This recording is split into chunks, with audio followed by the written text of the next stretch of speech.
Tardes. ¿Qué tal? ¿Cómo están? Bien. Estamos sí, acá. estaba escuchando y me salía de la vaina. Sí, sabemos que obviamente querés opinar porque vos, uno de tus chicos tuvo síndrome urémico hemolítico, ¿no, Nancy? Uno de mis hijos casi se muere por síndrome urémico hemolítico cuando tenía 3 años, ahora tiene 14, es el que anoche apareció en Showmatch hablando con Tinelli.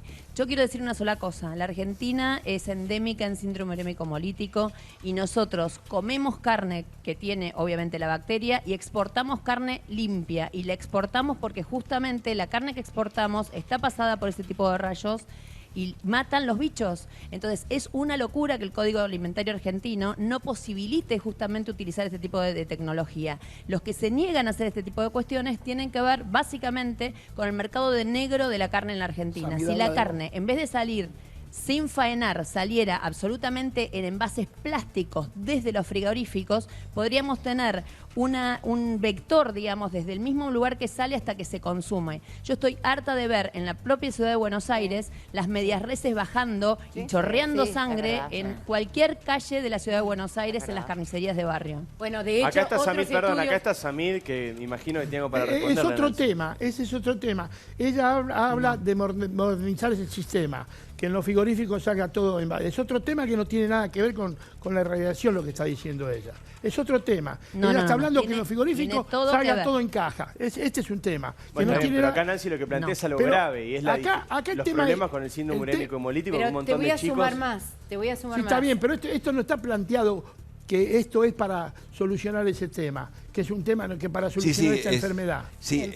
en parte está planteado. Si está planteado, mire, acá salió un producto que se va a solucionar ese tema, está bien, esta es una cosa. Ahora, si es para conservar la carne un año, qué sé yo, que porque va a bajar los costos, yo entendí que dijeron que se bajaban los costos, no hablaban de otra cosa ustedes.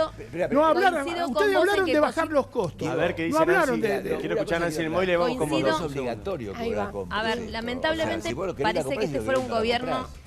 Es importante lo que plantea Cormillot acá. Cormillot dice que no es obligatorio comprar esta carne. Vos podés comprar esta o la tradicional. La aplicación por parte del productor tampoco es obligatorio. Nancy. No, yo lo que digo es lo siguiente, son varios temas colaterales, cada uno lo ve como lo quiere ver.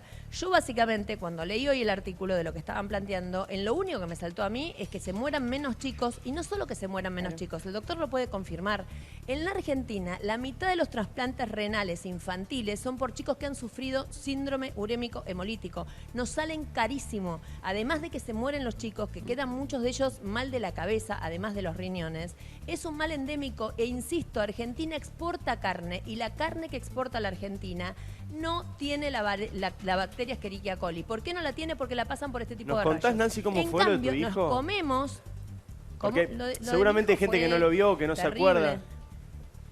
Sí, Nicanor tenía 3 años, era un 25 de mayo, no me olvido más, porque ese día Kirchner hablaba en la plaza, nació en el 2003 Nicanor, este fue en el 2006, se tiró al piso diciéndome que le dolía la panza.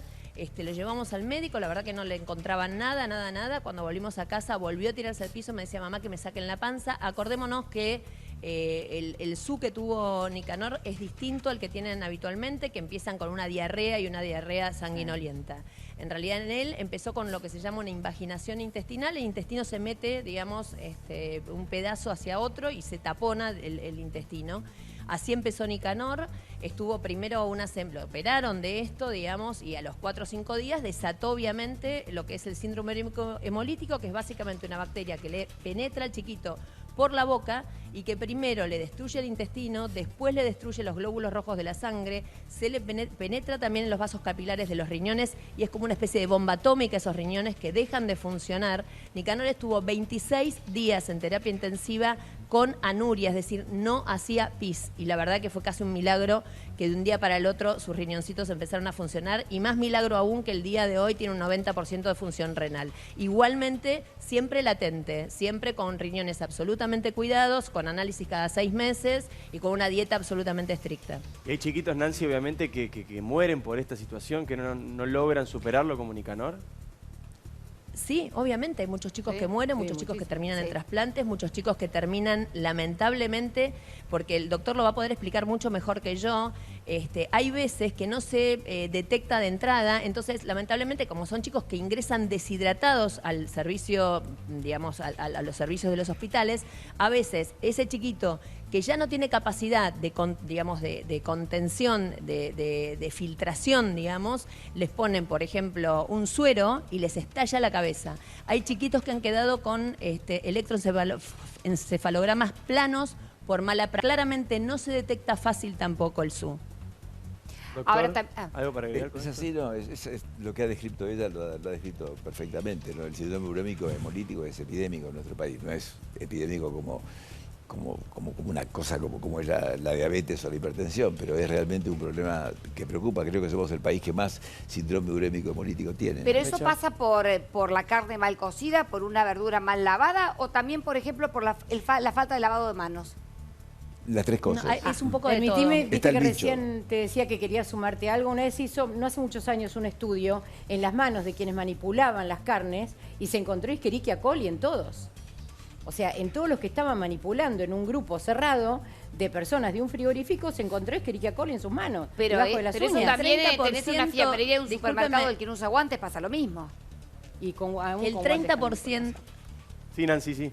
El 30% de la carne que se consume en la Argentina, detectado y analizado por las fundaciones que se dedican justamente a esto, el 30% de la carne tiene Escherichia coli. Exacto. No todos tienen la Escherichia coli giga, que es la que justamente desata el síndrome urémico hemolético. Y además, hay que decirlo, posiblemente, de hecho en mi casa, digamos, yo tenía 2 niñitos de una edad, de 1 año de diferencia, uno se enfermó y el otro no. O sea, uno para enfermarse además tiene que poder enfermarse, ¿se entiende? O sea, esa misma bacteria ingresa. Es insólito que no tengamos más casos.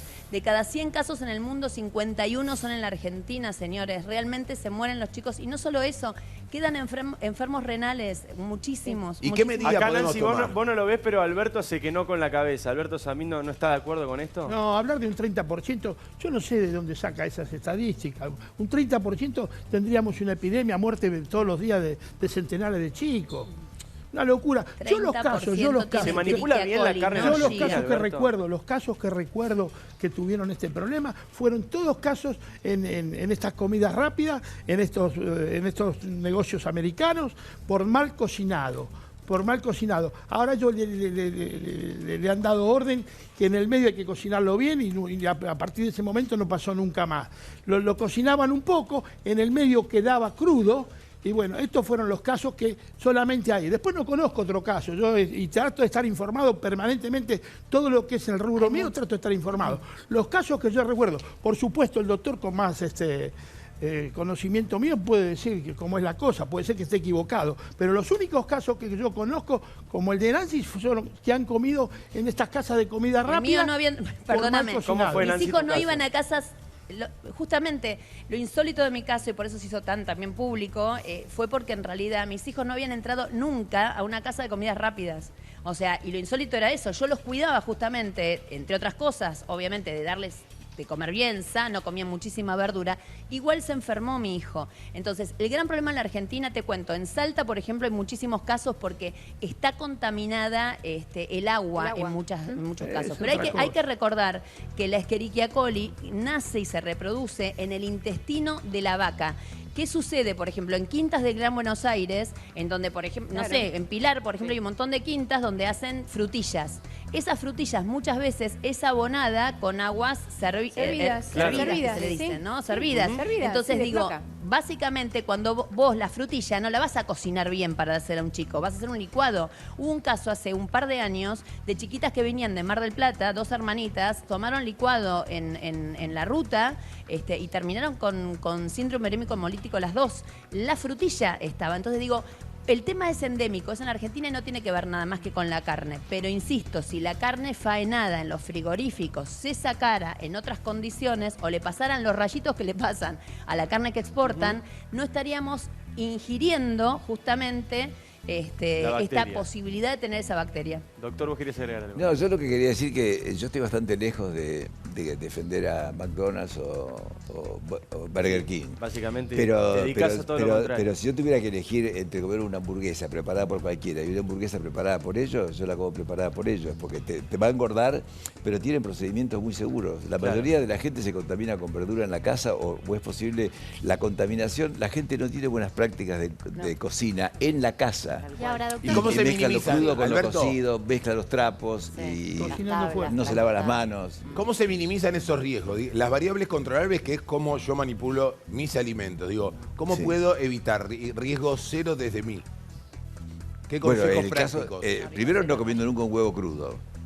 Después lavando muy bien las verduras, hay distintos procedimientos, pero algunos dicen dejarla en agua porque con alguna gota de lavandina, porque solamente con hacerla pasar no funciona, y cocinar muy bien la carne. Pero perdón, huevo Lo que dijo crudo. Samir recién era Cocinar bien la carne, que esté bien cocida, o sea... que esté cocida, que no da ninguna parte rosada. Ahora, Vos doctor, decís, yo perdón, lo del huevo crudo.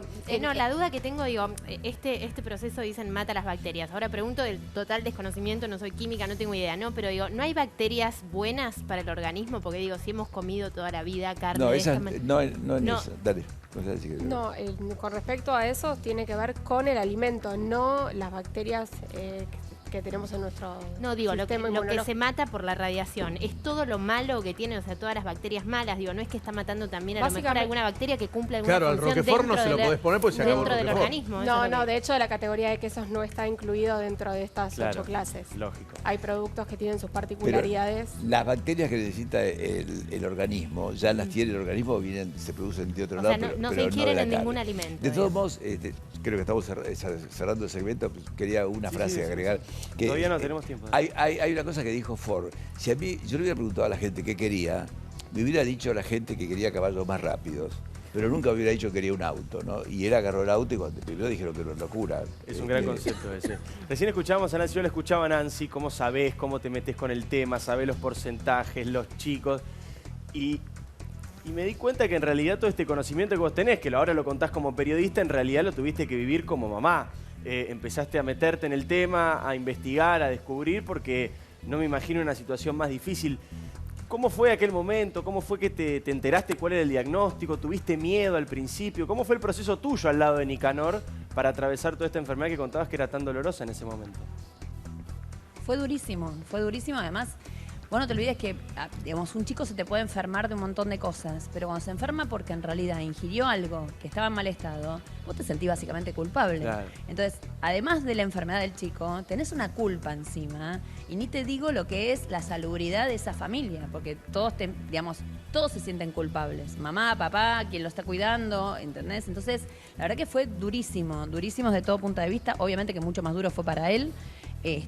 La otra cosa que pasaba en ese momento es que en realidad todo lo que va alrededor del síndrome urémico hemolítico, como no hay una cura para eso, no es que vinieron, le dieron un remedio y se curó, sino que es una enfermedad que el propio organismo tiene que pelear para eso. Todo lo que hay es terapia, digamos, de sustentación, o sea, todo lo que hacen es, a los chicos se les rompen los glóbulos rojos, les hacen transfusiones. Cuando vas a firmar, por ejemplo, el papel de la transfusión, sentís que le estás inyectando HIV al chico. No sabés las cosas que te hacen firmar tenés miedo para que de vos todo. autorices. Claro, ese momento todo te da miedo miedo, todo. Hay mucha culpa, digamos, y la verdad, después que lo operaron de la invaginación intestinal, que ya era algo rarísimo, porque un chico de 3 años no se invagina, salvo por un tumor o por y que fue lo que me dijeron cuando entró a la sala de operaciones.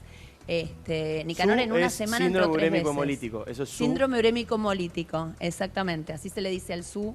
Yo tengo una fundación de esto, por esto es que obviamente me metí, porque uno después de tanto dolor algo te tiene que servir para algo, y obviamente lo que yo hice durante un montón de años es justamente, y sigo haciéndolo, a mí me llaman mamás con los chiquitos internados y yo en mi teléfono sostengo a la mamá, porque la mamá es fundamental en el proceso que le toca vivir a ese chico. ¿Y qué le decís, fundamental Nancy? es sostener al chico. ¿Cuáles son los miedos más comunes? A un chico te llama de 3 una mamá años, hoy y te dice, mirá, me acaban de decir que mi hijo tiene síndrome urémico hemolítico. ¿Cuáles son los miedos más comunes? ¿Qué es lo que vos le recomendás? Lo primero que le digo es que no se autocompadezca ni autocompadezca al chico. Que tiene que ponerle toda la garra, que no tiene tiempo de llorar, que lo único que tiene que hacer es darle fuerza a ese chico y enseñarle a ese chico que él tiene que salir del proceso en el que está. La otra cosa que le digo siempre es cuántos hijos tenés y si tiene más de uno, que entienda, digamos, que tanto está enfermo, o sea, que es cierto que ya se tiene que abocar al chiquito que está enfermo, pero que no se olvide que tiene otro montón de chicos o otro nene o dos más que se dividan al tiempo porque sufre tanto el chiquito que está sano como el que está enfermo. Obvio. Entonces vos tenés que sostener la familia, son procesos que son largos, no van a durar una semana, 10 días que vos decís, bueno, es un ratito. En mi caso, ya te digo, duró más de un mes. Entonces, y la otra cosa que le digo es que en general los médicos, por lógica, te tienen que asustar de entrada, pero que se queden tranquilos que en realidad el 97% de los chicos zafa de esta situación. Ahora, y la otra cosa que hago es mucho acompañamiento posterior, porque lo que pasa es que es un proceso de tanto sufrimiento que cuando pasó, vos te lo querés olvidar rápido. Y el gran tema que estamos teniendo, y por eso los chicos se enferman más, es porque los chiquitos quizá tuvieron, no sé, no una cosa tan grave como mi hijo. Hay veces que chicos que tienen SU que la pasan en sus propias casas, pero el hecho de que el SU haya sido leve no significa que el SU después no haya hecho algún daño en el riñón, que esté solapado y que se desate en la adolescencia. Entonces, es fundamental que esos chiquitos continúen una vida como si fueran enfermos crónicos del riñón, que quizás no están enfermos, pero tenés que cuidarlo, porque lo que le hace el SU, el síndrome urémico hemolítico, es como una especie de bomba atómica al riñón. Entonces el riñón envejeció más que ese nene. Ahora, Nancy, nosotros el riñón... Sí. No, digo, ¿qué puede comer Nicanor, no? Porque digo, debe ser difícil también en un nene chiquito controlar todo el tema de su alimentación, a veces van solos a un cumpleaños, digo, lo tenés que educar también desde ese aspecto. Mira, Nicanor tenía 3 años y yo no me voy a olvidar porque justamente fue en el 2006. En ese año yo hice las cámaras ocultas de Tinelli justamente y me acuerdo como es el día, como si fuera hoy. Yo estaba con Nicanor recién, o sea, había salido hacía 2 meses del sanatorio, todavía estaba en casa, no iba al colegio. Y obviamente él no sentía que estaba haciendo dieta porque todos comíamos solo lo que él podía comer. Claro. Sin sal, con bajo contenido de proteínas, etcétera. Entonces, digamos nada, él comía lo mismo que nosotros. Entonces, un chico chiquito todavía no tenés cómo explicarle que sí, que no. En ese momento se hace una reunión de producción en mi casa, vino el Chato, estaba Fede Jope, y me acuerdo como si fuera hoy, que obviamente como se atrasó la reunión y era el mediodía, pedimos pizza todos para comer. Nicanor estaba en la cocina, en un momento viene, nos ve comiendo pizza y me pide una porción de pizza.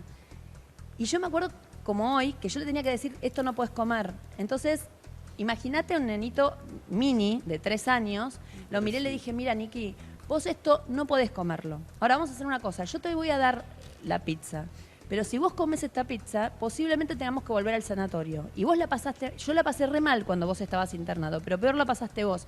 Te juro que le dije eso a ese chiquito de 3 años. Y le digo, yo te la doy.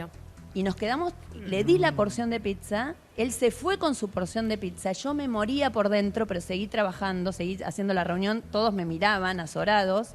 Al rato aparece Nicanor con su porción de pizza, me mira y me dice, mamá, ¿sabés qué? ¿Por qué no la guardás hasta que yo la pueda comer? Qué lindo. Aprendió todo. Es que la verdad es que lo que vos estabas haciendo ahí, todo. además de cuidarlo y además de estar atravesando la situación crítica, ¿no? Del momento de la enfermedad donde se manifiesta, de la operación, lo estabas también educando para el resto de su vida. Porque vos nos estás contando que ahora Nicanor, que lo estamos viendo en pantalla de cuando estuvo ayer con Marcelo y con vos en Showmatch, bueno, tiene que llevar una vida obviamente con cuidados, con ciertos cuidados. ¿Él es consciente de eso? ¿Cómo se lleva hoy con aquella enfermedad? Él en realidad es súper consciente, Nicanor obviamente que se hace análisis constantes y qué sé yo. Hoy a la mañana justo nos juntamos porque el más chiquito actuaba en el colegio, entonces lo fuimos a ver y de hecho también estaba el papá. Y me acuerdo, y hoy fue uno de los temas porque empiezan las famosas, Nicanor tiene 14 para 15, vos sabés que empiezan las previas de baile y hay alcohol. Y obviamente el alcohol es algo que digamos es letal para su organismo, para cualquier chico, pero digamos en su caso más. Y bueno, nada, o sea, él sabe cuáles son sus límites. Ahora, la verdad, digamos, los papás podemos ayudar, pero tenemos que educar para que ellos puedan cuidarse a sí mismos. Ahora, para mí es fundamental, yo no... Sí. Nancy, ¿se comprobó eficientemente qué fue lo que causó la enfermedad de tu hijo? No, nunca tuvimos, te digo la verdad, revisamos el colegio, revisamos lo que habíamos comido, digamos, en esos días. Hicimos, te podés imaginar, análisis de todo. Nunca se supo de dónde. Lo único que se supo era que el nene no había pasado ni por McDonald's, ni por Burger, ni por ninguna de estas cadenas. Por eso también se habló tanto, porque en realidad hasta ese y para mí es fundamental que la gente sepa que no solo por comer hamburguesa un chiquito se puede enfermar. Esto es fundamental. ¿Por qué le preguntás porque la eso, carne Alberto? la cocinas bien. Porque es importante saber de qué importante qué fue lo que produjo la enfermedad del chico. Sí, ¿dónde estuvo el foco ¿Dónde estuvo contagiante? el foco contagioso? Por ahí estamos hablando de la carne, qué sé yo, y resulta que el foco infeccioso fue por otra cosa. Sí, con No una sé, pues frutilla, puede ser como por Es lo más otra cosa. probable. No. Por Lo eso, más probable, al no estar te digo la comprobado, verdad. al no estar comprobado no se puede decir que es por la carne, por la verdura o por las manos sucias. No, pero lo único... Lo importante es saber por qué fue, ¿no? ¿No es así, doctor? Está. Pero digo, Sí, bueno, aparentemente ellos no lo pudieron averiguar, pero No. las que porque acá, en la conversación, el microbio puede estar en conversación sí, que puede. estábamos desarrollando, daba la impresión que había sido la carne, la colitis. No, se dijo daba la impresión dijo que la se hablaba de frutilla. eso. No, él mismo Yo dijo lo de la interpreté frutilla. eso, por ahí estoy... No, dijo la frutilla, No, dijo la dice, verdura. dijo la Nancy, fruta. ¿querés aclararlo, Nancy? No, en mi caso no se supo nunca. Yo lo único que digo es lo siguiente. Por algo tenemos, digamos, somos el país con más síndrome urémico hemolítico en el mundo. Claramente, además de ser el país que más cantidad de carne comíamos, no comemos, pero comíamos, ahora con las vacas flacas y a nadie le alcanza, digamos, el kilo de carne, pero en realidad se suma a eso el hecho de que en realidad lo que sí se sabe, y esto es científico, es que esta bacteria vive en el intestino de las vacas. Entonces digo... A ver, Alberto, yo te entiendo y está todo bien, pero convengamos que el foco, digamos, fundamental, está en el intestino de las vacas. Otro tema te cuento. Para las vacas de exportación, y vos lo sabés bien, a la vaca, antes de, la cuelgan del cuarto trasero y la abren al medio, después de ponerle un film a toda la panza de la vaca. Entonces, todas las heces de la vaca, que es lo que contagia la carne no viene contagiada, se contagia cuando contacta con la materia fecal de la vaca, nunca tiene contacto. En cambio, la carne de acá, acordate, no se le hace tanto cuidado, ¿se entiende? Se saca la media res como viene. ¿Es así, Alberto? Por eso, además, es el cuarto delantero trabajo el que hace más... Senasa es magnífico hoy. No es lo que dice ella. El trabajo que ha hecho Senasa en los últimos años ha sido fantástico y a la prueba me remito. Nosotros tuvimos durante 100 años astosa. El mundo no nos compraba. Sin embargo, hace ya mucho tiempo hemos radicado. Esta es la enfermedad de la vaca, gracias al trabajo eficiente que ha hecho Senasa. Hemos tenido en el cerdo triquinosis permanentemente. No, ningún frigorífico más desapareció. Puede haber algún foco de triquinosis cuando un gaucho hace alguna factura, faena un cerdo en el campo, que ahí no está Senasa. Bueno, puede haber un foco mañana de triquinosis, pero en los frigoríficos es imposible. Por el trabajo que hace Senasa es fantástico. Que dejo aclarado que hay mucha gente que hace factura en los campos, ustedes lo saben bien. Bueno, ese animal no está verificado si realmente tiene triquinosis, pero los controles que hoy hay contra la astosa y contra la triquinosis, que es una del cerdo y otra de la vaca, el trabajo de Senasa es fantástico. Más allá de lo que estás hablando, del trabajo excelente que ha realizado Senasa, que es cierto, que lleva ya unos cuantos años, lo cual nos posibilitó que Argentina volviera a poder exportar carne, los números, Nancy, no bajaron del síndrome urémico hemolítico, ¿verdad? No. Y El único año que va, pero también es cierto una cosa, que en esto le voy a dar la razón a Alberto, el único año que la cantidad de chicos con síndrome urémico hemolítico decreció, digamos, en Argentina, fue el año en que hicieron la famosa campaña para que todos nos lavemos las manos por la gripe A, ¿te acordás? Claro. Ese año, en el año en donde todos nos lavamos las manos, o por el cólera, el año del cólera, cuando estábamos todos con las 3 gotitas de lavandina para todo en la cocina, ese año Pero hubo menos Nancy, cantidad, ahora ¿sí? también seguridad e higiene, por lo pronto te hablo en lo que es gastronomía y también supermercadismo. Hay todos unos protocolos que se cumplen y los empleados nuevos tienen que hacer cursos de varios encuentros en sedes oficiales Pero para no lo saber cómo cumplen. tratar el No alimento, lo cómo cumplen. descartar. No lo cumple. Y con las mismas No lo manos cumple. con la que te cortan el fiambre, te cobran. Bueno, en gastronomía Mandá se a una cumple. fiambrería común y es así. Es verdad. Ah. En un Eso supermercado no, chino perdóname, es así. hablemos de los grandes supermercados, y hipermercados, ¿entendés? Vos vas al cajero y lamentablemente está la experiencia, ponés, viste, todo lo que tenés en el changuito, le vas pasando, el tipo agarra la carne picada que vos agarraste en la bandejita y que chorrea, porque chorrea, Totalmente. ¿entendés? Y después te agarró el postrecito de yogur que el chico se va a meter en la boca. Sí, y Entonces eso es digo, la importante. verdad, es impresionante. ¿Sabés que Nancy lo Y vi con el en mismo uno de los trapo. grandes supermercados más importantes de la Argentina? Como ahora está prohibido entregar bolsas, cada vez entregan menos bolsas hasta de las transparentes. Otra pavada Entonces, eso de prohibir esas bolsas. la parte donde está un supermercado que tiene grandes ofertas de carne cada 15 días, vos te llevas varias bandejitas porque es la única forma de comprar carne hoy en día. La tenés que meter en la bolsita de verdura. Pero ya no está la bolsa de nylon, hay cada vez menos. Entonces vos llegás a la caja con las bandejitas de carne chorreando. En la caja va pasando todo y sigue chorreando la carne. Le pedís a la cajera una bolsita y te dice que no tiene, anda a pedirle al custodio. Y el custodio te dice, te puedo dar nada más que una bolsita. Bueno, pero eso... Perdón. Y mientras tanto... Tienes razón, Mercedes. Y pasa algo peor. No, están los rollos de plástico al lado de donde venden la carne. Están los rollos de pollo. plástico. Y además los cajeros, corregime, doctor, si estoy diciendo mal, en el supermercado, limpian la carne con un trapito. Con el mismo trapito. Sí, con el mismo limpian trapito todo, limpian todo. Digamos, cuando cualquiera a esta altura ya debería saber terrible. que la carne cruda es Y peligrosísima. estoy hablando de la principal cadena de supermercados de la En Argentina. todas pasa, Mecha, en todas. Pero por es eso te terrible, estoy por diciendo, ahorrar no hablemos del bolsita. negocio. No hablemos del negocio de la esquina y no tiene que ver con la bolsita, tiene que ver con esto que estamos diciendo y que es que básicamente la rejilla, o sea, ustedes tendrían que hacerle un análisis a lo que es una rejilla de la cocina.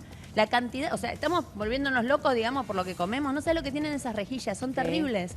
Entonces, digo, la verdad, hay que usar papel para todo, papel descartable, porque en realidad eso es lo único que te asegura.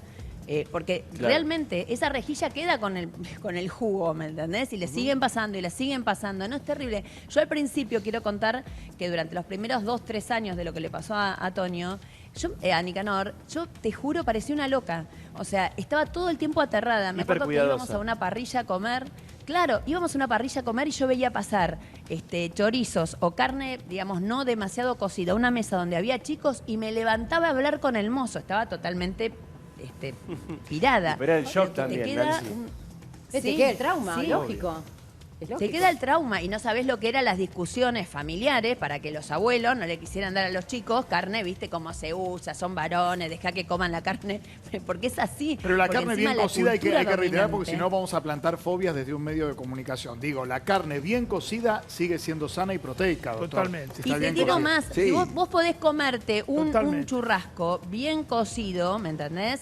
Que si está bien sellado, o sea, la carne, el que le gusta la carne medio cruda, Sí, a punto. siempre que no sea carne picada, que sea la bacteria haya penetrado, pero para que la carne tenga la bacteria, tiene que estar contaminada por otra cosa, ¿se entiende esto? Ok. Con Claro. lo cual, en realidad, el churrasco en el medio puede estar crudo, no pasa nada. Tiene que estar bien sellado, digamos, de afuera. O sea, no bueno tiene que que me estás quedar contando, nada buen de dato. afuera.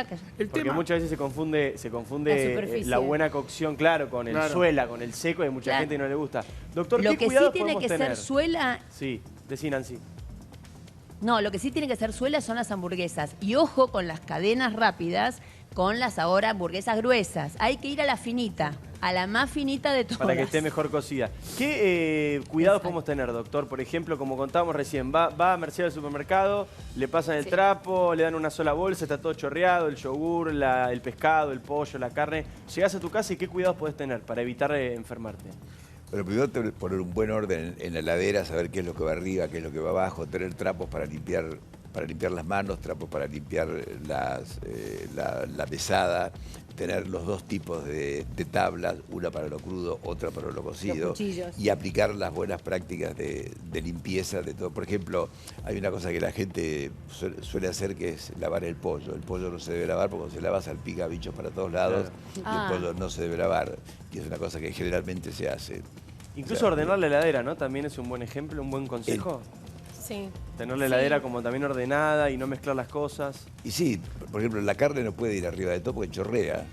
O sea, tener las cosas, tener envuelta la mayor cantidad de cosas, ver cómo las sobras, lo que sobró de una comida, si pueden entrar en contacto con otras cosas. O sea, El frío no tomarse mata el la- trabajo, el síndrome. tomarse el trabajo de leer El frío 20 no. minutos cuál es la mejor manera de fuego ordenar. Y ahora, El para frío no mata refrigerarla todo. la carne, digo, ¿Cómo? ¿cómo se puede poner? Porque por lo general uno la compra en la carnicería, te la dan en una bolsa. ¿Qué hay que hacer? Ponerla en un bol, cosa que no se pueda chorrear nada a los costados, Sí, o en un film, en tupper, un En un plato. film, sí, con tal que esté tapada. que esté cubierta, no solamente tapada, que esté toda envuelta. Todo Y envuelto. recién, Alberto, decías algo que me quedé pensando. No hay que comer el huevo crudo. Pero vos cuando batís, agarrás la clara y batís para hacer una crema, el huevo está crudo. Claro. Para hacer una crema, por ejemplo, para arriba el bizcochuelo. Sí, o un merengue, que es una batida. Entonces, ¿qué es uno que lo hace siempre en la casa? ¿Eso no se puede hacer? ¿No está bueno? ¿O decís que es mejor lavar el huevo por fuera primero? No, porque lo que pasa es que la gallina ya tiene microbios y le pasa el microbio al huevo. El microbio no está en la cáscara del huevo, el microbio está dentro del huevo. Entonces, si el huevo uno no lo cocina por alguno de los procedimientos en algún momento de la cocción, el microbio puede seguir ahí. Alberto Samí quería decir algo. No, mira, mi experiencia se basa en el cocinado, en el bien cocido todo. Fíjate lo que le pasó a los ingleses con el tema de la vaca loca. Sí. La vaca loca viene de los huesos de los animales, se fundía a 200 grados. A 200 grados mataba todos los microbios. Los ingleses, que siempre tratan de hacer pruebas e ir a la cabeza del mundo, comenzaron a hacer pruebas para tener mayor cantidad. A 200 grados vos tenías el 50% de recupero de ese alimento, que es proteína, que eso se le daba a las vacas, un porcentaje, a los pollos, tiene 45% de proteína. Una vez cocinados los huesos. Los ingleses empezaron a cocinar en menos temperatura, en 180 grados, 150, 100 grados. Más rendimiento querían. Y tenían más rendimiento. Claro. A menos fundimiento, tenían mayor rendimiento. Llegaron a tal punto y ellos le daban de comer, por supuesto, a sus animales. ¿Qué pasó? Ahí nació la vaca loca. Sí, la vaca loca, no quemaron todas las bacterias que tenía, pero además, y pasó. Casi tuvieron que eliminar el 50% de su ganadería. La vaca loca vino por el mal cocinado. Además le cambiaron, hay que cocinar bien. Vino por el mal cocinado. Pero además le cambiaron la forma de alimentarse. La vaca, que era vegetariana, la que hicieron, le dieron a comer harina de pescado. No tiene por qué comer harina de pescado. No, pero el tema de la vaca loca, este es un tema específico. El tema quedó recontra comprobado que el tema de la vaca loca vino por los mismos huesos que se quemaban y tienen 45% de proteína. Generalmente se le da una proporción de un 5% a los pollos. Y también se aplicaba, porque tenía proteína, para tener más proteína, para que engorden más rápido los animales, también se le aplicaba a los rumiantes, que eran las vacas. Bueno, ahí pasó eso. Casi tienen que eliminar el 50% de su ganadería, la vaca loca. Nosotros siempre quemamos arriba de y jamás tuvimos problema de vaca loca. Bueno, pero si vamos a un sistema de producción responsable. De ahí llegó acá, ahí llegó acá, que hoy está eliminado, no se le puede dar a ninguna temperatura a los rumiantes. Claro, se puede dar alimento. Nancy, ahora vemos que sos una experta absoluta en este tema, en síndrome urémico hemolítico, tenés toda la... Lo que pasa es que yo tengo un montón de vidas, Diego. Claro. Tengo muchas vidas. Toda esta faceta desconocida, pero pensaba cuando te dijeron, Nancy, tu hijo Nicanor tiene síndrome urémico hemolítico, ¿qué fue lo primero que pensaste? ¿Sabías, Nancy? ¿Sabías de qué se trataba? ¿Tenías alguna idea? Sí, chicos, yo en ese momento ya estaba trabajando, trabajaba en radio todas las mañanas y habíamos tocado el tema más de una vez. De hecho, había habido una endemia, un foco en Estados Unidos hace unos años, así que lo tenía re claro. Cuando al principio fue gracioso. Claro, Nancy, obvio, pero por ejemplo, ahora estamos tratando el caso acá, no estamos tratando el tema, nos estamos informando. Yo ahora sé un montón de cosas que no sabía antes de empezar el programa. Pero si mañana me dicen que un familiar mío tiene, yo creo que me agarran dudas, miedo. ¿Qué habían dicho? ¿Qué es lo que había dicho? Pero por eso te digo, a ver, yo lo que me pasó en ese momento fue lo siguiente. Nicanor venía, digamos, desde un día X, en donde le duele la panza, después en una invaginación, lo internan por eso, lo operan de eso. Iban pasando los días y el médico me decía, bueno, ya, el pediatra de él, ¿no? Me dice, bueno, ya lo sacamos, ya está. Y yo decía, este chico no está bien, yo no lo veía bien. Obviamente típico de mamá, ¿me entendés? Yo no lo veía bien.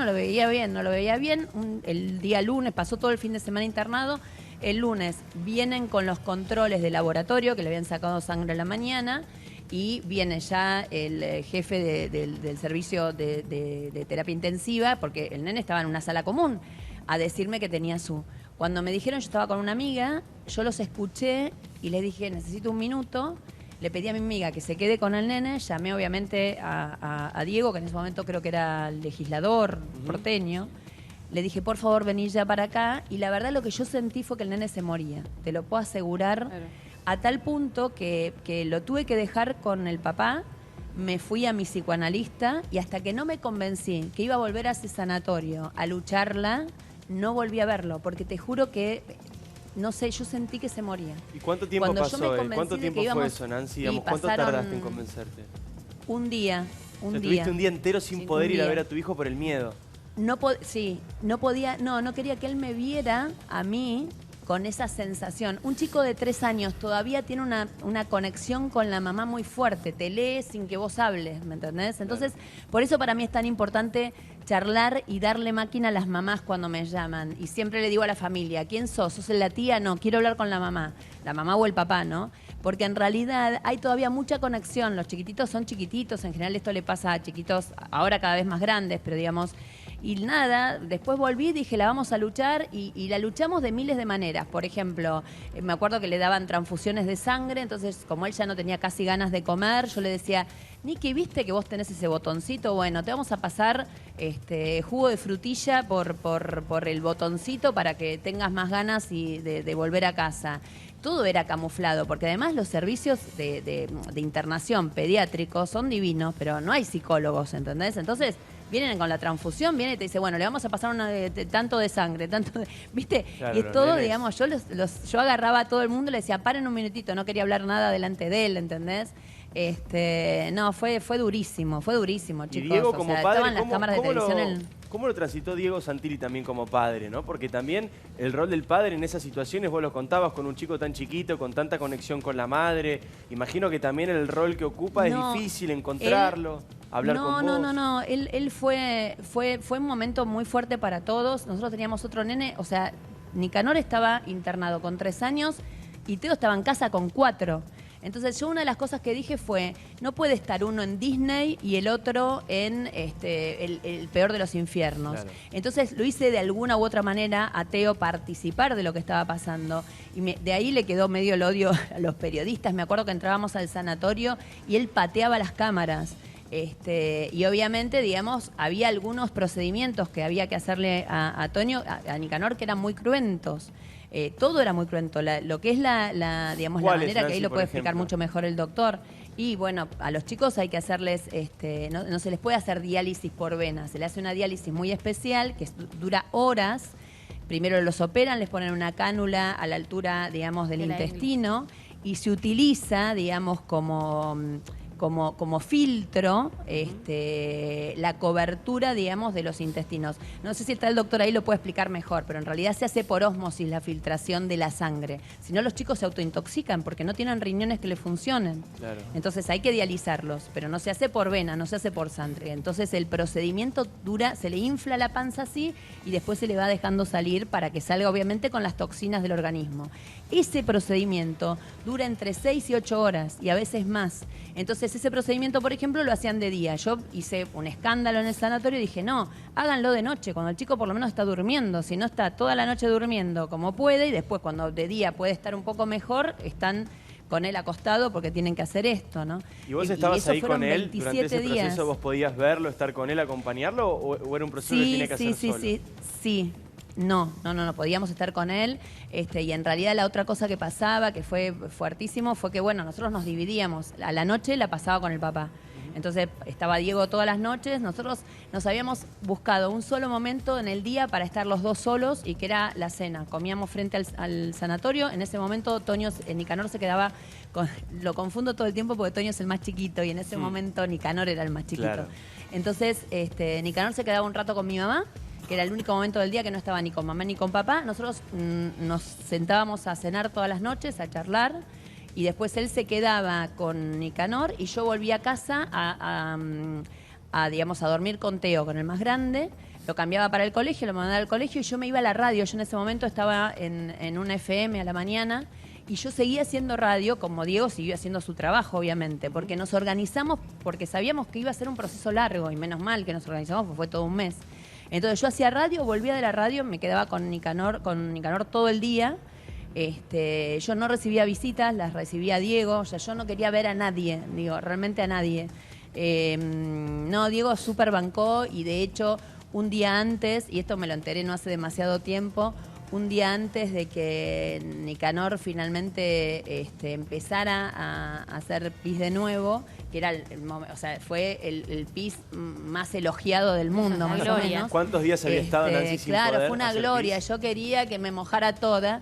Y me acuerdo que el día anterior habíamos ido por unos amigos que nos habían llevado a una iglesia porque habían pedido algo especial. Ellos habían ido a ver a alguien, digamos, de la iglesia que nada, digamos, que había pedido especialmente que Diego y yo fuéramos a misa, a una misa de la iglesia de ahí de Tames y Santa Fe. Y fuimos a misa y que nos teníamos que confesar. Y cuando terminó la misa, yo lo llamé al cura, párroco que estaba, y le pedí por favor que quería confesarme. Y me acuerdo que confesé un montón de cosas mías personales, porque yo estaba convencida de que ese nenito de 3 años no podía estar como estaba, no había hecho nada para que le pasara lo que le estaba pasando. Y ¿a ese nivel de culpa sentías? ¿Vos te confesabas porque sentías que era por vos lo que le estaba pasando? Sí, y aparte yo que no iba a una iglesia no sé cuánto tiempo, sí, no te puedo explicar. De hecho, tengo una historia re linda de ese momento, que fue que Patricia Micchio, que había tenido cáncer, vino un día y me dejó la medallita con la que ella sentía que se había curado y me dijo, yo quiero que vos te quedes con esta medallita, y le hice una promesa a Dios, le dije que por favor curara a tu hijo y que yo daba 1 año de su vida. A los años Patricia murió y no sabés la culpa que tenía con esos hijos de ella, ¿no? Digo, fue toda una cosa así como... Pero bueno, fue increíble. Y bueno, el otro día de este día que fui a la iglesia, como te decía, Nicanor empezó a reaccionar, su organismo empezó a reaccionar. Pero el día anterior, y esto Diego nunca me lo había contado, los médicos le habían dicho que ya era terminal, que ya no había nada más para hacer, que realmente el nené ya no había variable que le quedara, que estuviera bien. ¿No te lo había contado? Bueno. ¿El padre no te lo había contado? Lo bien que hizo. No, yo estaba... Sí. Nancy. Y al otro día, sí. ¿Qué te pasa recorriendo todo esto que estás recorriendo, que de pronto no lo esperabas ni vos ni nosotros, y estás recorriendo un dolor gigantesco, con un final feliz, pero un dolor gigantesco? Ahora mismo, ¿qué te está pasando? Trato, digamos, de no quebrarme porque no tiene sentido, porque, digamos, Nicanor va a ver esto y no quiero que lo vea mal ni nada por el estilo. A los años tuvimos un recorrido nuevamente de todo lo que sucedió con Nicanor. Nicanor hizo una grabación que es divina, que cuando él tenía 10 años le contó a todos sus amigos lo que había pasado. Fue a entrevistar a los médicos que lo habían atendido, a los enfermeros que lo habían curado. Y la filmación es increíble. Nicanor es es una luz. O sea, ustedes lo vieron o lo ven, digamos, no tiene ese carácter. Es impresionante. Nancy. Es impresionante. Nancy, sí. Déjame volver al momento en que se lo comunican a Diego y Diego tarda en contártelo. Preguntale a él. No, te quiero preguntar, ¿por qué crees? Digo, uno te ve tan fuerte siempre a vos, con tanta actitud. Digo, ¿por qué crees que se lo contaron a Diego? Vos contabas que todas las noches cenaban con Diego y tenían charlas, por ahí se rotaban un poco la confianza, el optimismo, el pesimismo. ¿Qué intuición tenés como periodista de por qué Diego? Y porque es el hombre, o sea, señores, yo puedo tener porque es, digamos, evidentemente los médicos en ese momento trataron, digamos, de hablar con él. Yo no estaba capacitada para... Aparte, Diego sostenía la situación. Por ejemplo, yo venía un enfermero y sentía que le estaba haciendo algo, que el nene le estaba pasando mal, y yo discutía, ¿me entendés? O sea, sí. pará. O sea, yo trataba, digamos, de proteger lo más posible la salud mental de Nicanor, porque... era fundamental para mí que, si bien la estaba pasando mal, que hubiera todo un acompañamiento alrededor. Que fuera lo menos traumático posible. Sí, que en eso muchas veces los médicos no ayudan, la verdad, hay que decirlo. No. Es la realidad. O sea, los médicos se enfocan mucho en la salud, pero no en la salud mental. Y es tan importante a veces. Pero por eso te digo, digamos, la verdad que sería, obviamente, faltan tantas cosas, pero se apagó una luz, chicos. No sé si funcionó o no, pero se apagó una luz. Pero te vemos, te vemos. No, pero te decía que en realidad creo que tiene que ver con esto, ¿no? O sea, me lo contó mucho después. Es más, creo que me lo contó ya estando separados, ¿eh? O sea, digo, no sé, calculo que me protegió. Estuvo bueno que me lo cuente. Eso te iba a decir, que fuerza también, ¿no? Una me cuidó. Pero digo, qué fuerza también en ese momento, Diego, porque imagino que para él también habrá sido una decisión muy difícil de tomar, si te contaba, si no te contaba. Él también estaba atravesando una situación terrible, ¿no? Sí, lo que pasa es que en eso somos como muy diferentes, ¿no? Porque en realidad él la peleó como yo, la peleamos juntos como en familia. Y les digo la verdad, chicos, fue increíble también, digamos, la relación que hoy tienen mis 2 hijos, o sea, Teo y Nicanor, que obviamente como buenos hermanos se pelean y qué sé yo, pero se aman y sienten, nuestros 3 hijos, porque después obviamente con Toño pasamos otras cosas y digamos, tienen una unidad entre ellos. Yo obviamente que no quiero que me pase nada, pero son un trío tan amalgamado, van para todos lados juntos. Al son chiquitito, un equipo. Quizás un día Diego le dice, vamos, van los hermanos, si no van los hermanos, él no quiere ir a ningún lado, quieren estar, digamos, son realmente hermosos. Y la relación esa, creo que se forjó muchísimo en este momento, en el momento, digamos, tan trágico, porque nosotros nos amalgamamos como familia. Porque, insisto, muchas veces pasa que al nene enfermo se va todo el mundo hacia ahí y al otro lo abandonan. Entonces el otro después, cuando el chiquito enfermo vuelve a la casa, lo odia porque le sacó a la mamá, le sacó al papá, le sacó la atención. Entonces es fundamental, digamos, que el proceso sea compartido por la familia en la medida que se pueda, obviamente. ¿Y Nicanor qué recuerda de todo eso? Digamos, hoy a los 14, todo. ¿Cómo habla de ese tema? Yo te digo algo, Nicanor siente dolor de panza, lo que se dice, y te digo, y se transforma. Yo te iba a preguntar cuánto miedo te quedaba, Nancy, y cuánto miedo le queda a Nicanor. Todo. Sigue siendo una espada de Damocles. Todo. Sí, en realidad, a ver, imagínate que Nicanor puede comer lo que quiera ahora porque ya está, eso no lo va a tener nunca más. Pero sí, es fuerte. La verdad que atravesar, digamos, un momento. Te pasó la muerte por al lado, lógico, digamos. Obvio. Eso es la sensación. Te pasó la muerte por al lado. A mí a veces me preguntan, ay, ¿cómo no respondés? ¿Cómo no esto? Y ¿sabes qué? Para mí son tonterías todas las que me pasan. O sea, digamos, y cuando mi vida es feliz. Y cuando le contaron ese momento en el cual Diego, recibe esa noticia terrible que es, mire, esto es posible que sea terminal, él decide no contártelo a vos. Imagino que si lo estás contando ahora en tele es porque Nicanor lo sabe. ¿Él en qué momento se enteró que estuvo tan cerca de la muerte, como decís vos? ¿Cuándo se lo contaron? ¿Cuándo se dio cuenta? Cuando empezó con algunos temitas en el colegio, y la verdad que, ya te digo, tenía 9, 10 años, y una psicopedagoga del colegio, yo fui a charlar con ella. En ese momento todavía yo no podía hablar de esto sin ponerme a llorar, me ponía a llorar instantáneamente.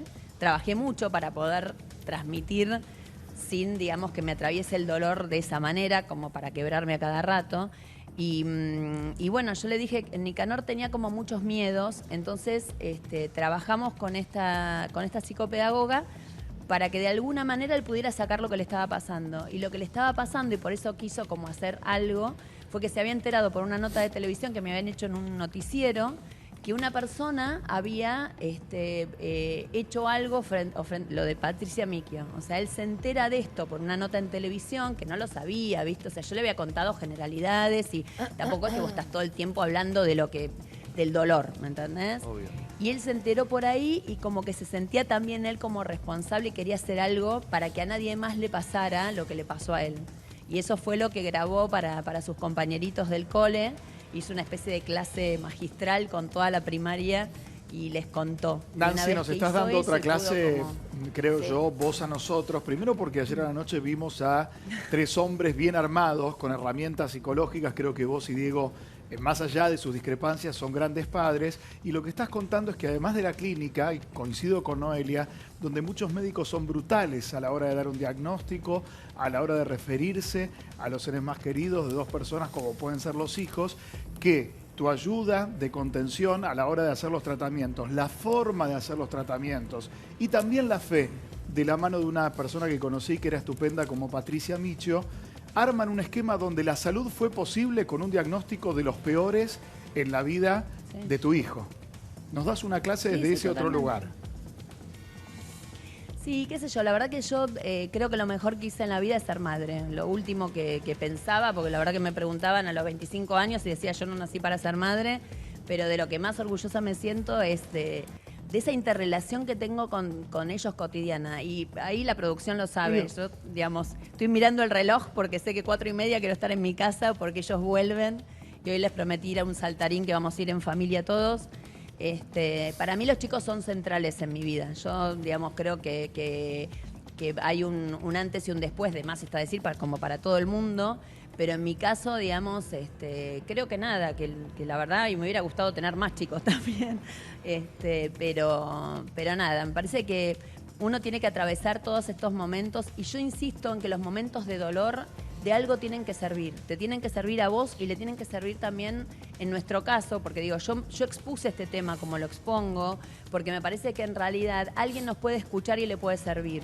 Por eso yo cada vez que cuento, trato de contarlo pensando que del otro lado hay alguien que algo parecido le puede estar pasando.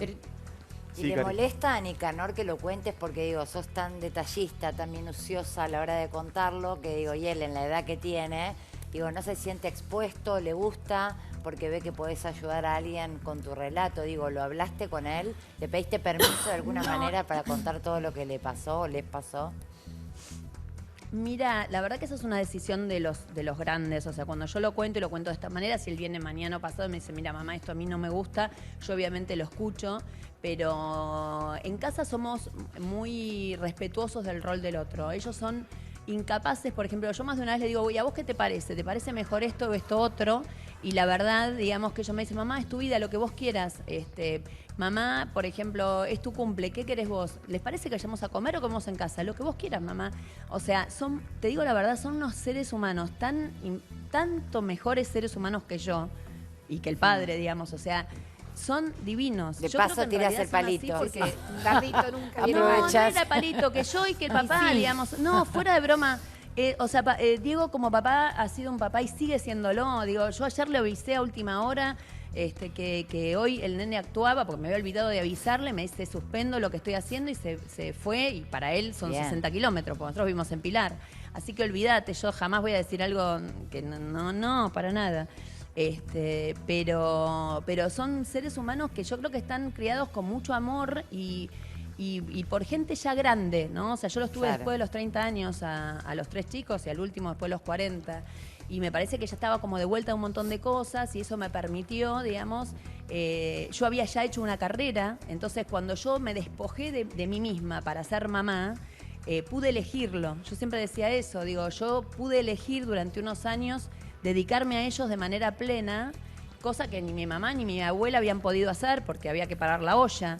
Entonces yo lo hice con mucha pasión y lo sigo haciendo con pasión, ¿no? Pero Nancy, o sea, los chicos saben que tenés sé. la fundación y que a partir de ahí, y la verdad sea dicha que a partir de tu relato y de la experiencia tremenda que vos viviste, hay conciencia en el país del síndrome urémico hemolítico. Antes de lo que le pasó a Nicanor, no se sabía tanto, o sea, la gente no estaba, se sabía, pero la gente común, el común de la sociedad, no estaba tan atenta como está ahora. Seguro. Y yo el día de hoy, te digo la verdad que yo, no sé, me ve la gente, ellos siempre me preguntan y siempre se acuerdan, y lo que recé, y lo que hice, y las cadenas de oraciones, y fueron muchos días, o sea, los programas como este, digamos, estaban con la cámara de televisión en vivo en la puerta del sanatorio. Fueron 27 días. Y que todos los días era realmente un calvario. No, fue terrorífico. Nicanor es una persona realmente muy generosa y sabe que cuando yo cuento este tipo de cosas, el que es más para adentro y que no quiere que se sepa mucho de su vida es el mayor. Sí. Pero Nicanor no, aparte de hecho Nicanor ya me escribió hace un rato diciéndome que tenía 1.500 fans. ¿Hay un cuidado mayor de tu parte, Nancy? ¿Hay un cuidado mayor de tu parte con Nicanor? A mí me tocó vivir ese episodio terrible en tu vida, en aquel momento como cronista, y sé todo lo que padeciste esa situación. Es indecible los días que pasaste en esa clínica de la calle Cerviño. Pero hoy por hoy, luego de lo que también contaste a la mañana, que al conocer que justamente Diego se separaba y se iba a otra casa, a Nicanor se quiebra los brazos, digo. ¿Hay como un especial cuidado o te limitás a ser sobreprotectora con él para no cuidarlo por demás? No, te voy a contar. Yo la verdad que fui sobreprotectora de Nicanor, creo que me duró 2 años, hasta que obviamente mi psicoanalista de ese momento logró, digamos, hacerme ver y entender que mi manera de querer a mis hijos, como mi manera de querer en general, es una manera bastante exigente. O sea, yo cuando exijo es porque te quiero. Si no te exijo, seguís de largo. Entonces, de a poco empecé a cambiar y empecé obviamente a tratar a Nicanor como lo trato a Teo, como ahora trato a Tonio. Y Nicanor, obviamente que cada uno de mis hijos son distintos, ¿no? Nicanor es muy especial. Nicanor te lee abajo del agua, ¿me entendés? O sea, tiene una sensibilidad muy especial. Pero también es cierto que es el hijo que a mí más me duele. O sea, no es que yo no tengo favoritos, ni mucho menos. O sea, con cada uno de ellos tengo una relación distinta. Pero Nicanor sí, yo muchas veces lo que estoy es muy pendiente de cómo va él tomando lo que pasa alrededor, porque su sensibilidad hace que a veces, y su sensibilidad y a veces no poder hablar... Vivió mucho más que un chico de su edad. Obviamente a episodios... Sí, pero no, es un chico sano, es un chico que realmente... Y lo que sí nunca me pasó fue tener compasión. O sea, yo sé que Nicanor hay cosas que puede comer y cosas que no, cosas que puede hacer y cosas que no. Y es la que le tocó. Y la verdad que, viste, no dejo tampoco que él se ponga en ese rol. Y tampoco se pone. A veces intenta, porque obviamente, porque es chico, pero no lo dejo fácilmente. Es la que te tocó. Tengo un hijo, chicos, el más chiquito es sordo de un oído, es discapacitado con certificado y todo. Entonces digo, la verdad que yo los crío como a todos iguales, digamos, con las que les tocó pasar, digamos, es así. Pero Nicky es un ser especial por lo que vivió. Y ahora lo vamos a ver, Nancy, también a Nicanor lo vamos a ver en Showmatch anoche, porque en realidad te llamamos para hablar del Bailando y empezamos a hablar de esto y nos interesó a todos, pero en un ratito vamos a hablar del Bailando y lo vamos a ver a Nicanor también. Así que aguardame ahí un ratito que ya vamos a verlo ayer en Showmatch. No te aguardo mucho, escuchen una cosa. 4:30 tenés que ir al saltarín, ya quedate tranquila que vas a llegar bien. Por favor, vas a ir con los chicos ahí al pelotero. Gracias, doctor Cormillot, Alberto Cormillot, por haber venido. Dos cosas quería decir. Lo que quieras. Una, que el graph comida nuclear hay que cambiarlo. ¿Por qué lo cambiamos? Porque no es comida nuclear, es comida irradiada. Comida irradiada, ya lo Y la otra cosa, yo empecé a usar teclado antes que hubiera conectividad, con una cosa llamada Psion. Y usé siempre una que tiene teclado físico. No sé si alguna cámara estamos haciendo para alguna cámara. Ahí está, se está viendo. Bueno. Hace 20 años que uso teclado físico. Gracias a Dios, bueno, desaparecieron las otras, pero apareció el teclado físico y entonces yo sigo usando el teclado físico. Sí. Claro. Pero ya todo el mundo se fue al otro teclado. Entonces yo soy consciente de que mientras pueda usar un teclado físico lo voy a seguir usando, pero no puedo negar que existe el otro teclado. Excelente. Lo mismo pasa con la tecnología. Marcia Palamara, coordinadora agroalimentaria del Ministerio de Agriindustria, gracias por haber venido. Si querés cerrar con algo también. Sí, transmitirles que es una tecnología segura y bueno, empezar a familiarizarnos con estas nuevas innovaciones que están cayendo en materia de alimentos.